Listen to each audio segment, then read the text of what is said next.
Hello, I'm Colette Quinn, Microcalorimetry Product Manager at TA Instruments. I would like to welcome you and thank you for joining us in today's webinar. If you get disconnected at any time, please use the instructions you received to log back in.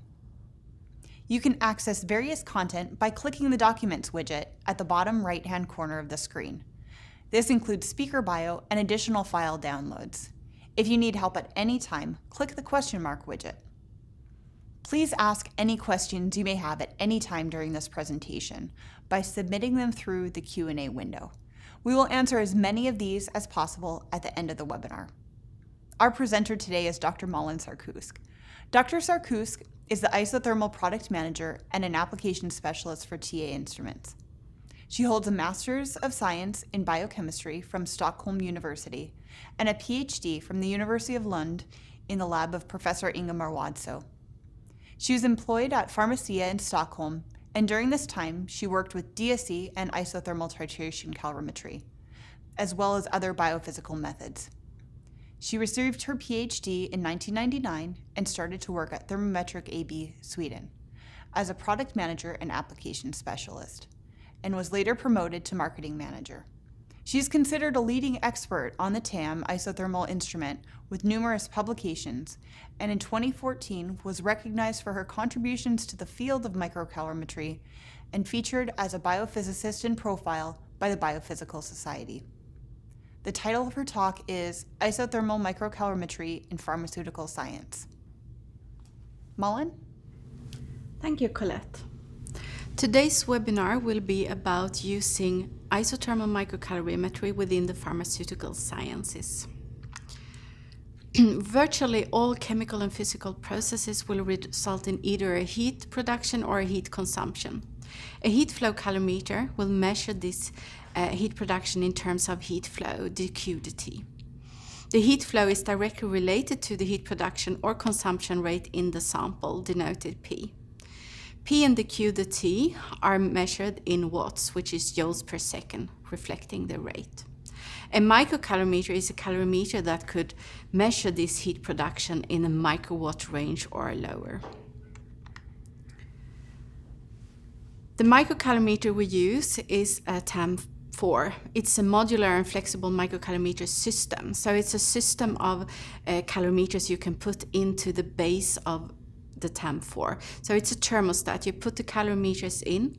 Any functionality and measuring capacity you need is obtained by adding one or more calorimeters to the thermostat, whatever sample handling systems you need to have, and any auxiliary equipment. There are different types of calorimeters with higher or lower sensitivity, with smaller or larger volumes. And you can equip a thermostat, as I said, from 1 up to 4 different types of calorimeters. A special version of the TAM thermostat is the TAM48, which you can equip with up to 48 different calorimeters of the same type, 4 milliliter samples. We have the sample handling systems, the ampules. They could be either closed, as you see in the picture here, where you just cap them and put them into the calorimeter and watch what's going on. We also have the microreaction system, where you can manipulate the atmosphere over a sample during measurement. The auxiliary equipment you can use will control pumps or mass flow controllers or whatever you need to be able to control the atmosphere above the sample. As I mentioned, it's a universal technique, as almost all reactions and processes produce or consume heat, and that's what we measure in the calorimeter. So we can study most any type of changing systems. It could be a chemical, a physical, as well as a biological system. And the TAM can be used as a process monitor, a kinetic instrument, analytical tool, a general research instrument, and a thermodynamic tool. In isothermal microcalorimetry, which could be denoted IMC, we are measuring the heat production rate the heat production rate in the sample will result in a heat flow, and that's what we are measuring. So the heat flow is measured, and we plot that on the y-axis in terms of watt, which is joules per second. In this case, it's also normalized by weight of sample against heat. And since that reflects the reaction rate, we can see how the reaction rate is varying over time. If we integrate the heat flow, joules per second, integrate that over time, we get the joules. And if we plot joules, or the energy, against time, we can see how the total heat produced is related to the extent of reaction. Within the pharmaceutical, from development or discovery to a final product, calorimetry can be used throughout the processes that is needed to be conducted in finding out new pharmaceuticals. Within drug discovery and preclinical development, we can use ITC and DNC for ligand binding and structure function relationships studies with ITC and DSC, but this is not the scope of the presentation today. Within pharmaceutical development, like pre-formulation development, formulation development, analytical development, we can use calorimetry both in form of a DSC and an isothermal microcalorimeter. DSC, differential scanning calorimeter, is maybe the most common instrument to use within the pharmaceutical development. That's where you expose the sample for a temperature change while measuring.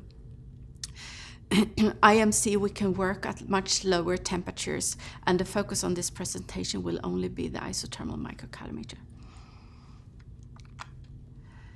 So within the pharmaceutical development process, microcalorimetric techniques can be used for different applications. The most common ones, and which I will cover in today's presentation, is stability, compatibility, amorphicity, and polymorphism. And the three microcalorimetric techniques I will be talking about is the ampule calorimetry, perfusion calorimetry, where we can change the atmosphere over the sample, either in form of changing between air and nitrogen to see an oxidation reaction, for example, and also the relative humidity over a sample can be changed. And then we have another technique, the solution calorimeter technique, where we can dissolve a solid sample into a bulk liquid and measure temperature increase or decrease upon the dissolution of this sample. So if we start with compatibility and stability, the most simple way of doing this is to put the sample into a closed ampule. Closed ampules could be disposable in glass. They could be reusable in glass, stainless steel, or hastelloy, depending on material compatibility. Most commonly, the disposable glass in 3 or 4 milliliter are used for this kind of samples.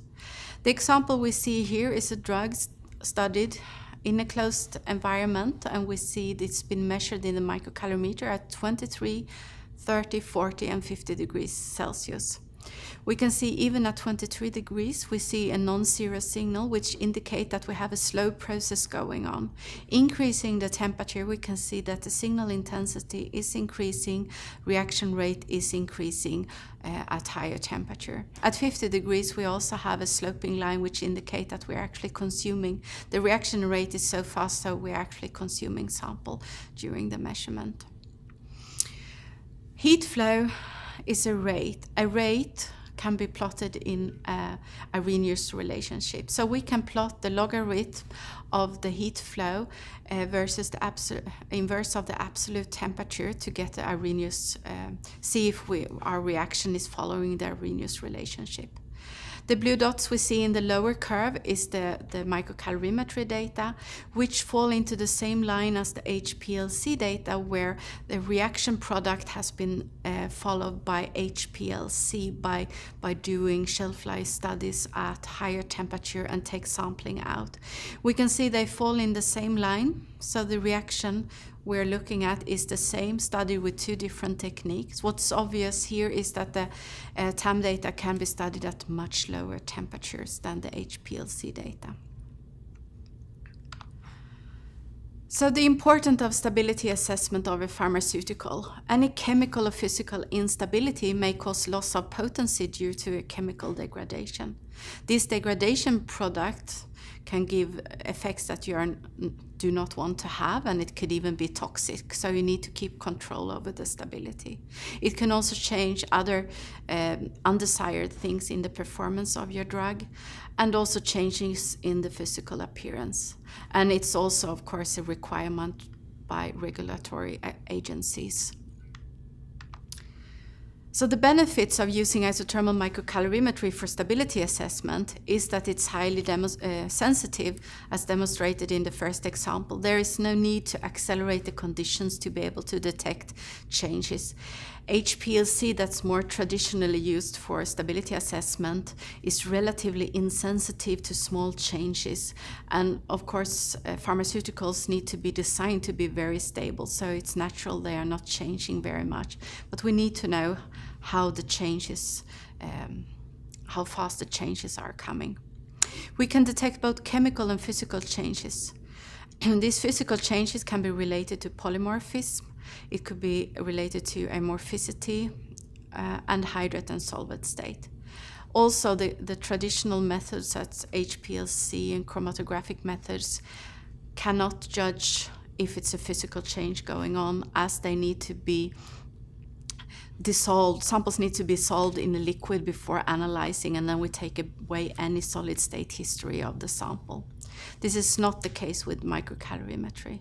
It is non-specific. We don't need to define any response. What are we going to look at? We don't need a chromophore, anything like that, for studying samples in the microcalorimetry. If there is anything happening in the sample, we will detect that in the microcalorimeter. It's non-destructive. The reaction is obviously going on all the time, but we don't need to destroy the sample to study it. So we can use the sample for further analysis after the microcalorimetric measurement. It also gives real-time data, continuous and real-time data. We don't need to do any sampling over time. Here is another example of a stability measurement of benzoyl peroxide, which has been done both with the spectroscopic method and with the microcalorimeter.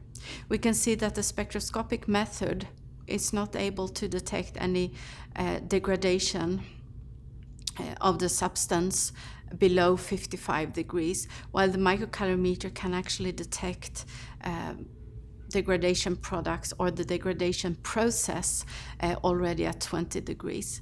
From the data obtained by the microcalorimeter, it could be fitted to a first order reaction, and we can determine the reaction rate to 10 up to 9. This is equivalent to a half-life of 22 years.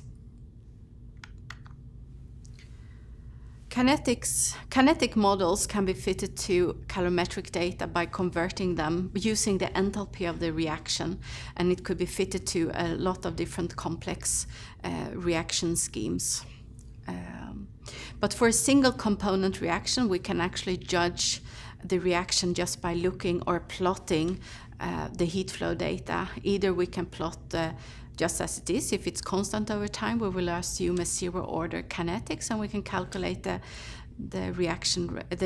rate constant from that. First-order kinetics, if you plot the logarithm of the heat flow, if that's linear, we can plot the reaction. We can calculate the rate constant from the plot.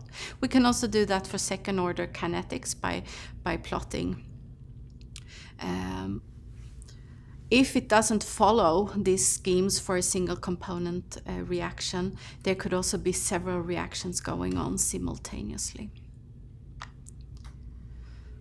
So stability and compatibility test. Well, we can detect at lower temperature with microcalorimetry. We can also do stress tests by accelerating the condition to really make sure we're seeing the reaction we want to see, or if there is a reaction or not. That could be done by increasing the temperature and or adding humidity to the system. It could be formed both like a qualitatively test, so say yes or no, they are stable, they are not, or we can also do it quantitatively, understanding the kinetics of the process by maybe fitting some kinetics models as we saw on the last page. Stability can be conducted on the APA alone or in combination with excipients, and then we call it compatibility. We can also do it on the formulated product. There is not many techniques that could do that because you can put the whole tablet or ready-made drug into the calorimeter and see if there is something going on in the sample. Also, what microcalorimetry is capable of is looking together with the packaging material. Is there any incompatibility with the packaging material of your drug? Also, is the package material suitable? Will it let through oxygen? Will it let through humidity that will affect the stability of your drug? So a primary screen of stability can be conducted like this to measure heat flow over time of the API. If you don't detect any heat flow, you assume it to be stable. If you have a measurable heat flow, you assume it to be unstable. Then you can either discard the API, or you can conduct a more quantitative analysis to determine what type of process you are looking at.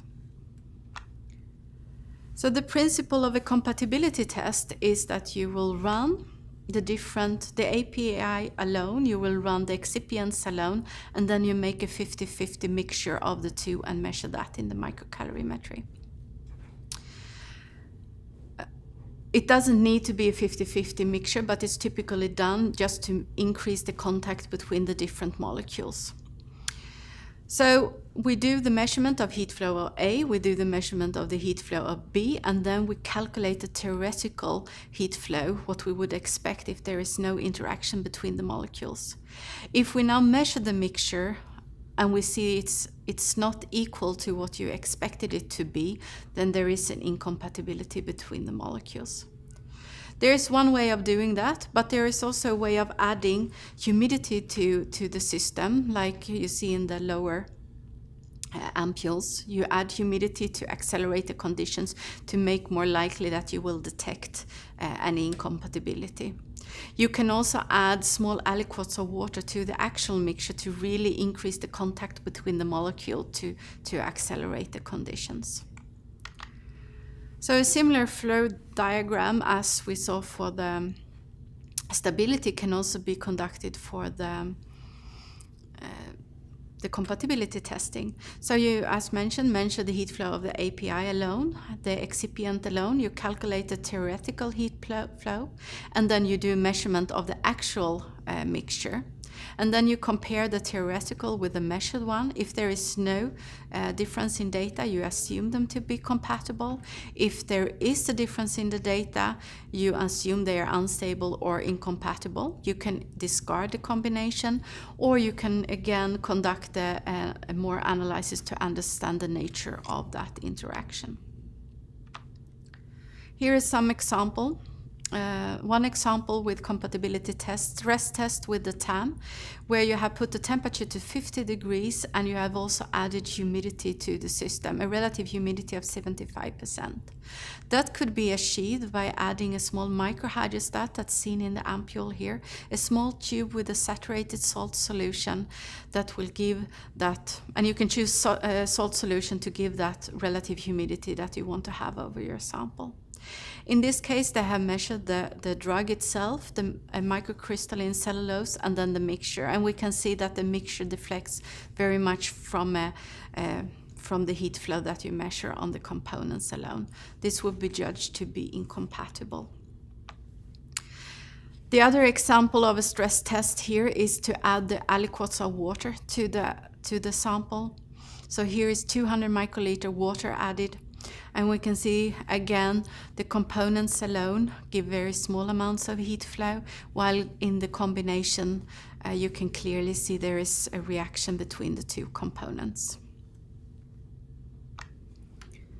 Another way of testing compatibility is to actually compress the API together with the excipient to see how how the reaction goes, just to get very close contact with the molecules. And here it's not shown the individual components themselves, or in this picture we can just see how the reaction rate is increasing with increased temperature. Even at 50 it's very close to 0, but there is a reaction going on, and then you can see how the reaction rate is increasing with increased temperature. This is the same principle you would do with a formulated product. You would put it into the calorimeter in the finished format to measure any heat flow that might be occurring in the sample. Another example I want to show is hydrate formation. If the sample is exposed to humidity, they might also form hydrates. So this was tested in a microcalorimetry with ethinyl estradiol, and it was added microhydrostats with that will give different type of relative humidities. So we have 100%, 95% and 80%. And what can be seen that the blue one, which has most humidity, is the fastest reaction, followed by the red and the green. So the lower the humidity here, the slower the reaction rate is. Here we have plotted heat flow against the total heat of the reaction, so the integrated heat. And in this case we can see how the reaction rate varies with the extent of the reaction. This graph can then be fitted to rate equation according to the Avramis model. So we can see that the blue trace is the experimental data, the black trace is the fitted data, and from this we can calculate the rate constant. If we plot the rate constants at the different relative humidities, we can also find the relative humidity that's critical where you start to form hydrates. So for this drug, you need to be below that relative humidity to not start any hydrate formation. So to just summarize this section of stability and compatibility is that we have the multi-channel capability for parallel analysis. You can actually measure up to 48 samples simultaneously. A lot of different excipients can be screened at the same time. The sensitivity of the TAM also gives ability to detect interaction at or close to ambient temperatures. Samples are reusable. We are possibility to expose the sample to an increased relative humidity. Experiments may be long, you've seen in the graphs, there could be some days of measurements, but they are not as long as accelerated shelf life aging studies. There is also a possibility with the TAM to load the sample at one temperature and stepwise increase the temperature. So with the same sample, you can get the kinetics of the reaction over at different temperatures. You can also see at which temperature the reaction actually takes off. So the next part of the presentation is looking at amorphicity, how to detect low amounts of amorphic content of a pharmaceutical sample. Amorphicity can be produced intentionally by having a drug that is in amorphous form for increased bioavailability. Then of course you need to see that the stability of that amorphous drug is, you need to demonstrate that that is stable, as discussed in the previous version. But small amounts of amorphous content in a supposedly crystalline material can also be performed by processing, for example, milling or compressing it into tablet. And this is a critical thing to be able to detect and to be able to quantify, as these small regions can have a very big impact on the performance on the drug itself, because these regions would typically be positioned on the surface of the particle. So the presence of these imperfections in the crystals can affect stability, solubility, bioavailability, and it in general increases the surface energy of the particles. So they increase the energy, and this energy increase can be measured calorimetrically. There are two methods that are described in the USP 696. There is a third methodology that also can be used for looking at these amorphic contents. The first method is heat of crystallization. So that it's induced by humidity, or it could be another solvent vapor as well, by lowering the glass transition. So you can measure at low temperature, introduce humidity into the sample, and induce the crystallization, and we will measure that crystallization heat. It's also possible, I put it in gray here, but you can also measure absorption, measure water or solvent absorption onto your sample. Amorphous region will absorb more than the crystalline regions in the powder. And the second method that's described in the USP is the heat of solution by measuring the dissolution enthalpy. I will show you examples of these three examples here. So the most common way of studying amorphicity is the moisture-induced crystallization using hygrostats. This example is a lactose. We can see at time 0 we have put in the ampule with a microhydrostat giving a certain relative humidity into the calorimeter. The first change in heat flow is when the sample absorbs humidity. At a certain point, the sample has absorbed enough humidity, so we will induce crystallization, and that's the peak we see. While once it's crystallized, the signal will decay towards 0 again.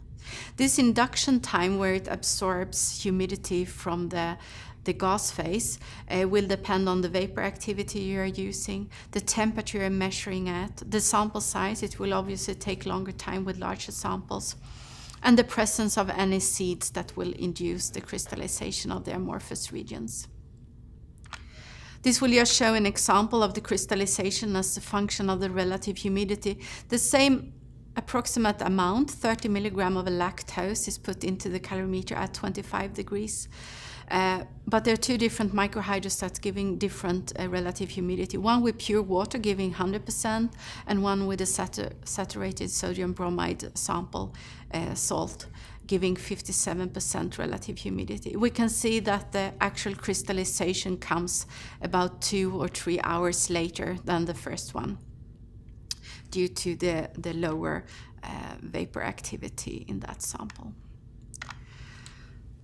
Another way of doing, and a more sensitive way of doing amorphicity assessment, is to use the RH perfusion ampule. We call it the CRHP method, controlled relative humidity perfusion method.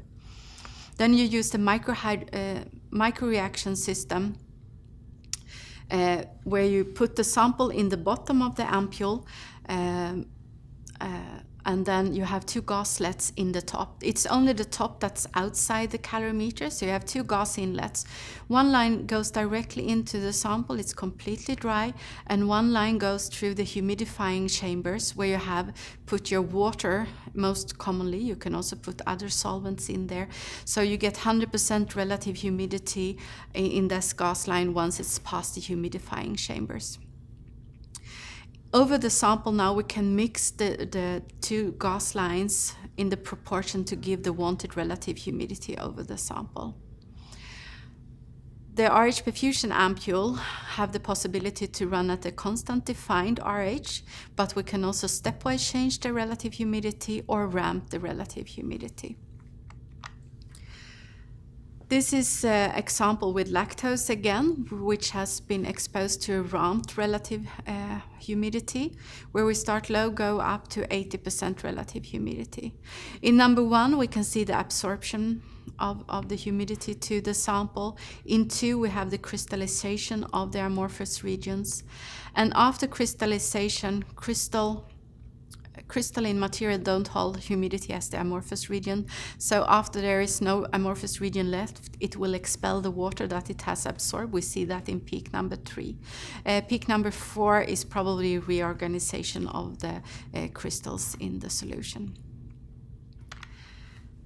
Another way of doing crystallization is to stepwise change the relative humidity.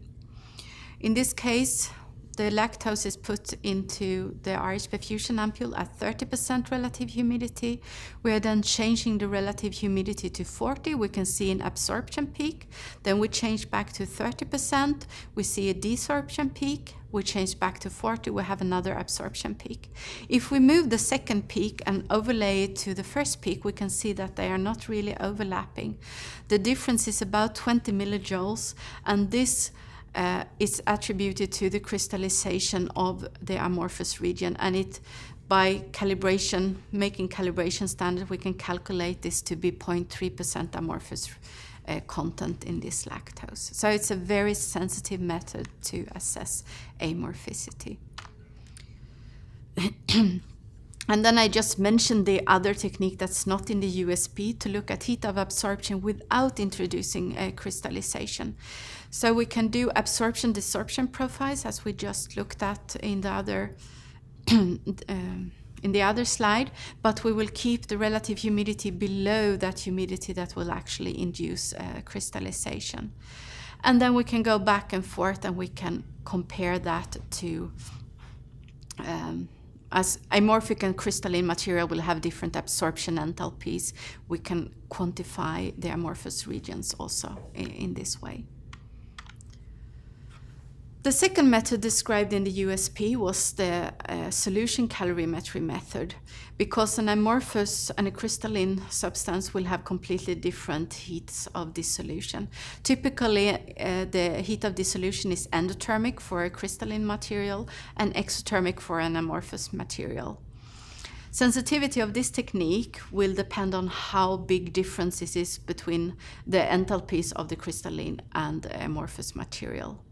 Again, it's important to have a calibration curve. In the lower graph here, we will see that there are mixtures done with amorphic content up to 10%, and we can see how the heat of solution varies depending on which content it has. Solution calorimetry I have not shown before, but we are measuring, what we do is that we have a small glass ampule in this gold propeller. This glass ampule contains your solid sample, and you have 125 milliliter of bulk solid outside. Once in the calorimeter, you will push the glass ampule onto that sapphire tip and crush the ampule and get the solid out in the solution, and you can then measure the heat increase or temperature increase or decrease while the solid is dissolved. Just to do a comparison of these three different measurements, so we can come down with detection or the sensitivity to detect amorphous content with the CRHP method down to 0.1%. So it's a very sensitive method. The two other methods will be around 1%. The microhydrostat method is a high sample throughput method. If you use the 48 channel with a timeline of the measurements, you can actually achieve 96 measurements per day if needed. And this is also as described by the USP method. But depending on also, the two first methods will detect the surface accessible amorphous content, while the solution calorimetry method also will detect all amorphous content throughout the whole particle. So the last part of the presentation is the polymorphism.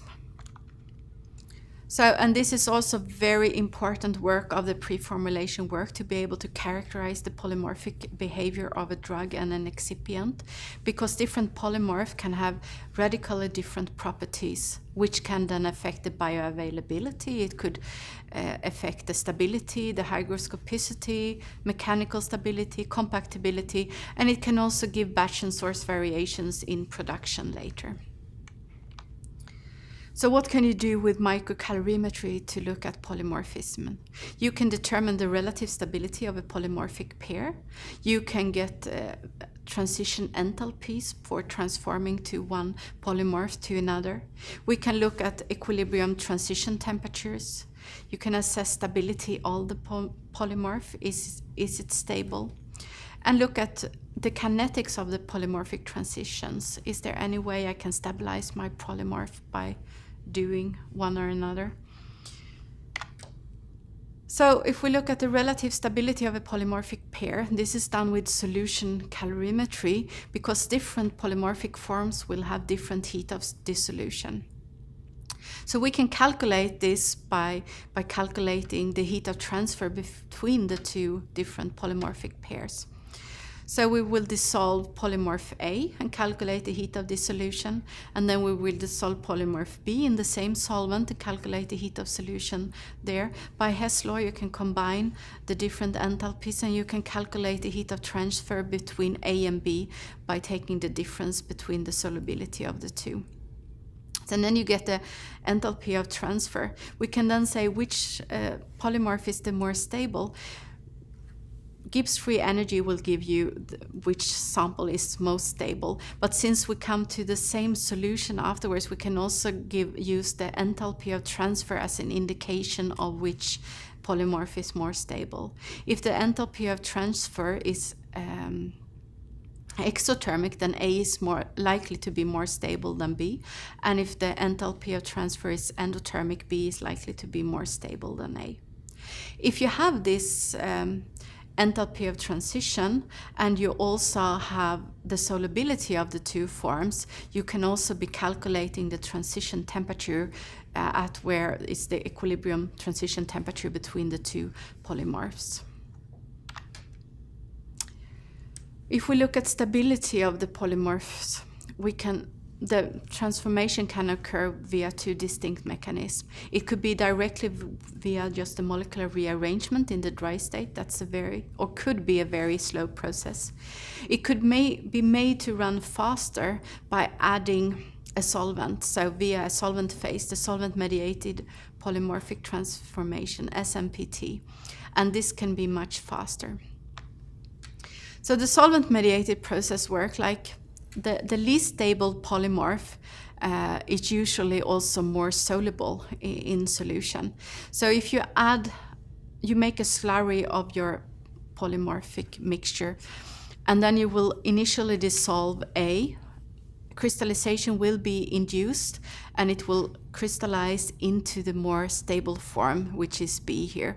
And when the sample disappear from the solution, we will dissolve more of the A and we crystallize into B. So we will push the reaction to go from A to B. This could be studied then in the microcalorimeter. We might start with the polymorph A, and in the end we have polymorph B, and we can study the process while it's going on. And also remember, microcalorimetry is non-destructive, so after you can take it out and you can analyze that you really have polymorph B in the sample afterwards. Here is an example of a metastable drug compound that is done according to this SMPT method, where you have 70 milligrams of drug, you added 2 grams of water, and then different slots produced in different ways. We can see that the reaction rate is very different between the different slots depending on how they actually came out of production. So there might be ways to stabilize this metastable drug by changing the way it is produced. The enthalpy is the same for all these, so it's the same reaction that is studied over the time. So, to summarize the IMC for the characterization of polymorphs is that we can determine relative stability of polymorphic pairs. We can get transition temperatures if solubility data exist. We can get the answer to the question if the powder is in a metastable state, and which factors can kinetically stabilize or destabilize my system. Again, give a summary of what we have been talking about. I don't think I mentioned all of these, but I have mentioned the most common applications within the pharmaceutical sciences working with isothermal microcalorimetry. Again, there is a lot of different things you can do with the microcalorimetry. These are just the most common. The TAM4 you will equip with whatever you need, from 1 up to 48 channels, depending on how much sample throughput you need to have. So benefits of using microcalorimetry. It is universal, so if anything happens in the sample, it will likely be detected. It's non-specific. Anything that happens in the sample will be detected. You don't need to do any sample preparation. As long as you can fit your sample into the calorimeter or the sample handling systems, you can measure it in the calorimeter. Of course, sample preparation can sometimes help to optimize your measurement. It's not depending on the physical shape of the sample. It's non-destructive. You can perform further analysis after the measurement. It's direct and continuous. It will give you real-time data. It's highly sensitive. Measurements can be performed at or close to ambient. It's no need for accelerated conditions. And the high throughput, up to 48 simultaneous measurements can be conducted. Thank you. Thank you, Malin, for that informative and thorough webinar. A recorded version of this webinar will be archived and made available through the TA Instruments website. We will now begin the question and answer segment of this webinar. Please enter any questions you may have through the Q&A window. We will do our best to answer as many of these as possible. Okay, Malin, the first question that we have here is, can salt disproportionation also be detected? So probably what they mean is salt going from the API salt form to the free salt form. Yes, I would think that solution calorimetry measurement would be the most suitable technique for this, because depending on the mixture you have, you will have different heat of solution. So depending on how much free salt you have versus the drug bonded salt, you will get different values on the heat of the solution. Okay, kind of like, okay. Sorry. No, please go ahead, yes. Now, there will also be possibly using the RH perfusion ampule, heat of absorption will also be different, like being doing absorption measurements, you can see different profiles on the heat of absorption, most likely. I don't have an example of that, but it seems like a feasible way to go. Okay, so probably like with the solution calorimeter, you'd be treating it almost like the polymorph example that you gave earlier with an A and B. It sounds that'd be kind of how you treat this data. Okay. Okay, and here is another one that came in, and it is, how do you define the relationship between thermal change and formula stability? So I'm not sure if they're looking for thermal change like DSC data of amorphic to formula stability in IMC, maybe something like that. Yeah. If we look at different, if you will have DSC data, they will give a little different answers to what we are seeing. If you see decomposition, if we look at stability and decomposition, those enthalpies, if you leave the reaction going to completion, you will see the enthalpy is in many cases the same if you follow the whole reaction also isothermally at lower temperatures. So that is one way to comparing stability data. For amorphicity assessment in the DSC, you will measure the glass transition temperature, maybe for that the amorphous regions. And those, I would say that microcalorimetry method for doing amorphicity will be, it could reach, depending on the method you choose there, to much lower level. But it's a little different process we are looking at because we are inducing crystallization instead when looking at this one and not the glass transition temperature at itself, the glass transition effect. Okay. Did I answer to that? Yeah, I think I mean at least good insight into you know, there's definitely some, you can compare the two and then the slight differences. Yeah, I think that's good for now. Okay, so the other one came up, and this is kind of almost a two-part, but so the first one would be the 48 sample module. Is it sensitive enough for stability studies? And I think this overall goes to another question that we can kind of link the two together, and that is, what is a significant signal for stability measurements? So for the 48, the mini-cals, you know, could we use them for stability measurements, and then what is a significant signal for any kind of stability measurement?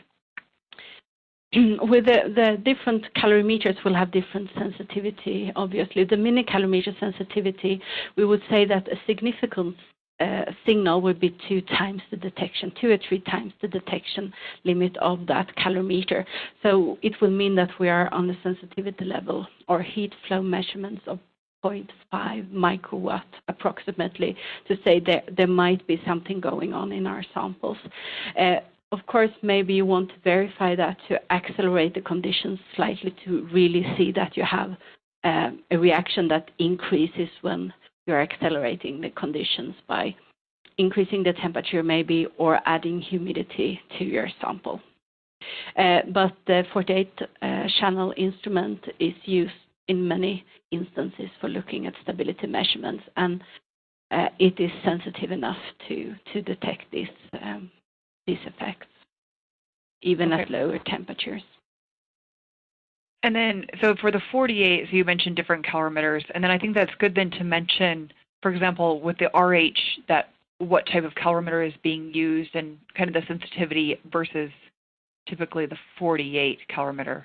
So like an order of magnitude, 2 orders of magnitude for something like the nanocalorimeter where you're doing these RH studies. The nanocalorimeters are 2 orders of magnitude more sensitive than the minicalorimeters. So of course, it's a good calorimeter to use if you want to detect, if you don't have so many samples that you need to have very small sample volumes or sample amounts, or if you don't know, you want to be sure that you're measuring really low with non-accelerated conditions. If you're going to use the RH perfusion ampule, we recommend to use that in the nanocalorimeter, the more sensitive calorimeter, because you can balance the system more thoroughly. But the RH perfusion ampule, you will measure much higher heat effect. So in principle, you can also use that for many systems in those less sensitive calorimeter setups as well. It depends on the throughput you need. Okay. All right, so there's a few more questions coming in. I'd like to at least make time for 1 or 2 more, and then if we don't get to your questions, please keep asking them, and we'll make sure that we email following any of the questions that we're not able to get to. So here's another one that looks like it's focusing on the solution calorimetry, so the last portion. And it's, can conformational change, for example, different aggregate states, be detected by solution calorimetry? Yes, there are examples on higher order complexes that you can actually see when they will have different heat of dissolution if you have, depending on how big aggregates and dissociation of those aggregates before you dissolve the sample.